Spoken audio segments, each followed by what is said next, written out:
Let's welcome in the next members of the panel we have right here. Chuck Cavaleris, thank you for being here. I like the blue coat. Thank you, sir. Sterling Hinton, always sharply dressed. Bob Hodge, always good dress. We got snappy dressers. Good to have you here. Thank goodness for Bass Pro Shop. Yeah, there we go. Appreciate you guys being here. We got a poll question I mentioned in the last segment. Let's go ahead. How do you feel about Heupel getting his 30th win in 3 years? I want to get that in there. How do you feel about that at Vandy? What's your take on the Vandy game? And the questions are, in honor of Bobby Scott, going to whip some Fanny, or we'll win a tight one, or I fear a nightmare loss. So we'll see where you are. It looks like everybody.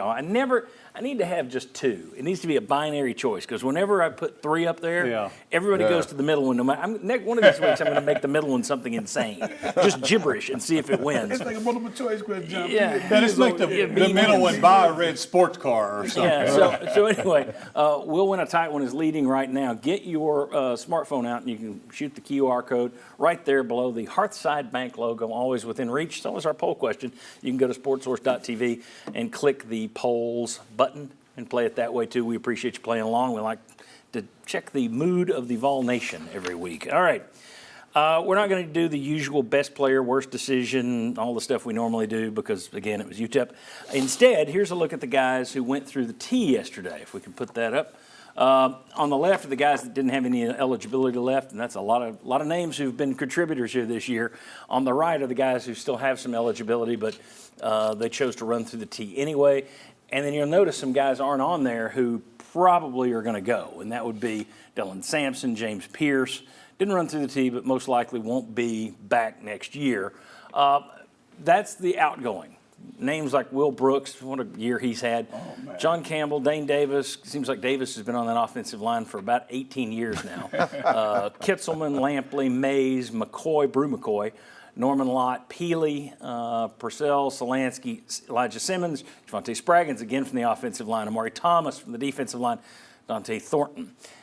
You look at that. Now let's take a look at the next one. These are some of the freshmen. Tennessee signed a top 10 class last year in 2024. Here's what the freshmen did this year on offense. Mike Matthews, five-star receiver, had 4 catches for 60 yards, 1 touchdown in 9 games. Braylon Staley, 1 catch, 10 yards. That happened yesterday. So against UTEP in a 56-0 win, your 2 ace receivers that you signed caught 2 passes, 1 each yesterday. Peyton Lewis, he's been a big part of the offense ever since Deshaun Bishop got hurt. 52 carries, 262. He's shown you something. Jake Merklinger didn't play yesterday, 6 of 9 on the year. And then the rest of those guys, no stats for them. You see the number of games they played. Now let's take a look at the defensive freshmen from this season. All right, there we go. Jordan Ross. So you see that Boo Carter has made an impact, returns, and then also 1 interception. He's 34 tackles. He's played well. You see the list of tackles for the other guys down there. All right, bottom line is Bob Hodge. You look at the guys leaving, it's some important names, some real contributors this year. You look at the freshman class. Now, obviously, you're not going to count on guys who are freshmen this year to replace all those guys, but in terms of the talent leaving versus this top 10 talent that came in, how are you feeling right now? Worried? Because before this season, I thought 2025 is going to be your season. I thought this team wouldn't hit possibly 10-2. And I thought next year's the year. But then when you go back and you look and you go, no, I was wrong about this guy. I mean, Omari Thomas, who also seems like he's been here forever. You're losing guys like that. Then you throw in Sampson and Pierce. So it's worrisome to me that you don't have these young guys playing more, getting more experience. So everybody says, we're going to go to the portal. And to me, that's a bit of a crapshoot. So, no, I don't feel good about this, with the caveat of something I said last year. When the defensive backs left en masse last year, I said, you expect to be better when the guys that were behind them couldn't get on the field. Well, it turns out our DBs this year were better. So you really don't know. But to me, that's not a lot of experience. And there's one freshman that has stood out to me, Boo Carter. I think Peyton Lewis stands out too. And Peyton Lewis, I was getting ready to say over the last 5 games, yes. Okay. Sterling, hang on. Chuck, your thoughts? I think you have to be concerned, especially in the offensive line, right? I mean, the Ollie Lane position. Look at what is it like? Everybody, And except forever, left tackle. forevermore, Tennessee's offensive line will be be known as known the as the Ollie Ollie Lane. Lane. Lane, yeah, I hope he appreciates that. But I mean, that's going to be a huge thing. And Cooper Mays, God bless him. I don't know if we really appreciated him as much as we should have. Last year when he didn't play, boy, we knew how much he meant. And Right. ever since then, all SEC level, he's there all the time. But especially the offensive line, John, that to me, if you're a running offense and you've only got one returning starter in the offensive line, that's a huge concern. Sterling, are they doing enough with their freshmen? I think they are, and this is why. The speed of the game is way different from high school to college. The SEC is the closest you're going to get to the NFL. Be clear, gentlemen. It's a different game from high school, and you're young. You need time to adapt to that movement. And what's going on right now, Boo Carter is definitely the leader of that class. Peyton Lewis did exceptional things carrying that ball. What's happening now, I think we're going to have to surprise some people because they're not ready for what we already have to bring to the table next year. So be mindful. It's the SEC, and they are freshmen, true freshmen.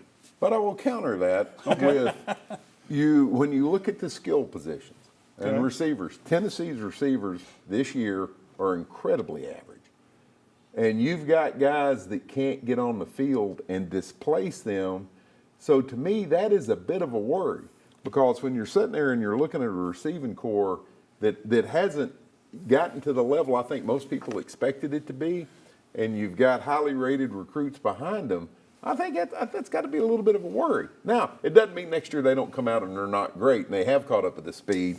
But for right now, to me, that's a little worrisome when you see at skill positions as the place where freshmen can shine. And hadn't seen that. Seen some good things from Lewis. Go ahead. And I'm going to combat that with a simple and clear statement. Alvin Harper, Carl Pickens didn't get on the field their true freshman year. There are other incredible receivers. It's a different day and age, though. There are a lot of people that didn't get on their first year in the majors. I get it. But it still does not erase the fact SEC, speed in high school, and speed in college. And I'll give you one other part I think it is too. The good recruiting years you had leading up to this freshman class, which is going to make it harder for them to get on the field, wouldn't it? I mean, you've had top recruiting classes. Let's just in focus others. on the wide receiver. Okay, I know. Well, we are. Let's just focus on Matthews, a 5-star. Staley was supposed to be really special. Who's keeping them off the field? Squirrel White. Which Squirrel White? The Squirrel White who catches the ball or the Squirrel White who drops The it? one that catches the ball. He catches half of it and drops And half Brew of it. McCoy, I And don't know. part of this, I are would they think he would able have a to chance. block the way you would think you would need to in this offense? But I see what you're saying. It Fair is a enough. concern, and I think it's a big concern. Yeah, it doesn't mean it's the end of the world. They may take a jump forward. That's not Right. gosh, the sky is falling. I just remember this next year when we were talking about, they got this freshman coming in. Yeah. And it's like the transfers. I'll believe it when I see it. Okay. I'm excited. That I believe, whether I see it or not. I know you're always excited. When we come back, You would be excited if I was going to be a receiver next year. you need experience and age as a receiver. Yeah. Carl Pickens, maybe. When we come back, has Tennessee improved this season? From game 1 to the game 11, have they improved? Let's discuss that next. Come on back.